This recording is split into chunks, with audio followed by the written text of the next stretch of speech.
Sections 1 and 2. Confession.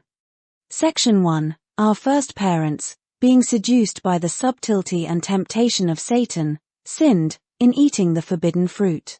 This their sin, God was pleased, according to his wise and holy counsel, to permit, having purposed to order it to his own glory.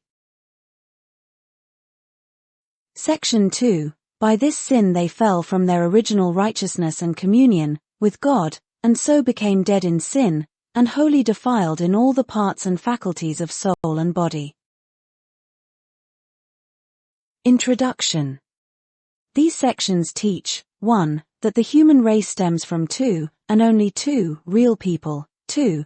That the record of Genesis 3 is historical, not symbolical or mythical in character, 3. That the first sin was foreordained, and 4. That by this sin our first parents, a. lost communion with God, b. fell under his wrath and curse, and c. became totally depraved.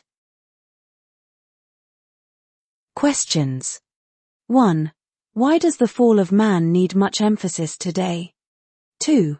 What does neo-orthodoxy, the term itself, mean? 3. From what did it arise? 4. Why did it sound promising at first? 5. What is its defect, basic to all other defects in it? 6.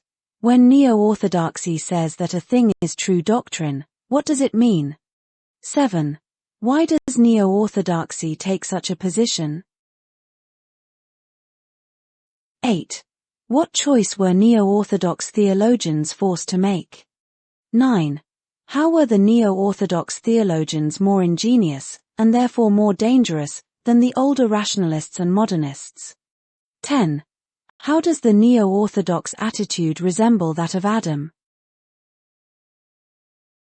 11. By total depravity, which do we mean? A. That Adam had a nature like ours with added powers. B. That nothing human remains in sinful men. C. That every faculty of man's nature is corrupt and polluted. D. That fallen man is stupid whereas Adam was brilliant. E. The faculties of human nature were annihilated by the fall. 12. By total depravity, do we mean that the extent of the damage or the degree of the damage is complete in fallen human nature? 13. Does man, being totally depraved, do anything that is not sinful? Why? Sections 3 and 4. Confession. Section 3. They being the root of all mankind, the guilt of this sin was imputed, and the same death in sin, and corrupted nature, conveyed to all their posterity descending from them by ordinary generation. Section 4. From this original corruption, whereby we are utterly indisposed, disabled, and made opposite to all good, and wholly inclined to all evil, do proceed all actual transgressions. Introduction. These sections of the confession teach us, 1. Why we are totally depraved, and 2. How actual transgressions are the effect of this condition. Questions. 1. State the basic facts concerning our lost condition. 2. Are these facts simple to understand or to explain? 3. How do we know that it is right for God to condemn us for Adam's sin? 4. What teaching of the Bible is often overlooked in this matter? 5. What does the creationist teach as to the derivation of the soul? 6. What does the traducianist teach as to the derivation of the soul? 7. Which do you favor, and why? 8. In either case, what other principle helps explain our guilt in Adam's sin? 9. Why was only the first sin of Adam our responsibility? 10. How are all other sins related to this one? Section 5 and 6. Confession. Section 5. This corruption of nature, during this life, doth remain in those that are regenerated, and although it be, through Christ, pardoned, and mortified, yet both itself, and all the motions thereof, are truly and properly sin.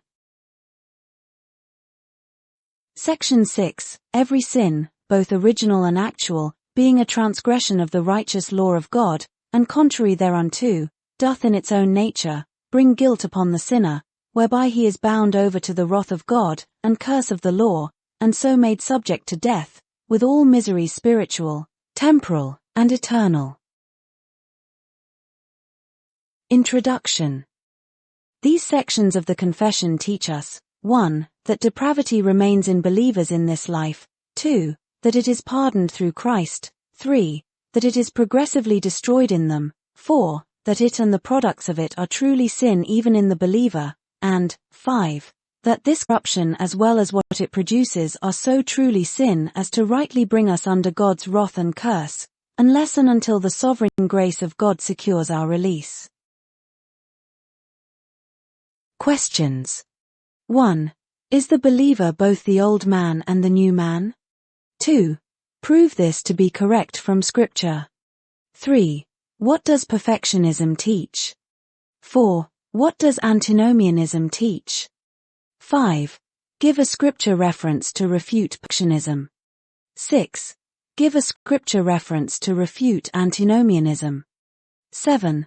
What is the difference between the status of indwelling sin in the unregenerate man and the regenerate man? 8.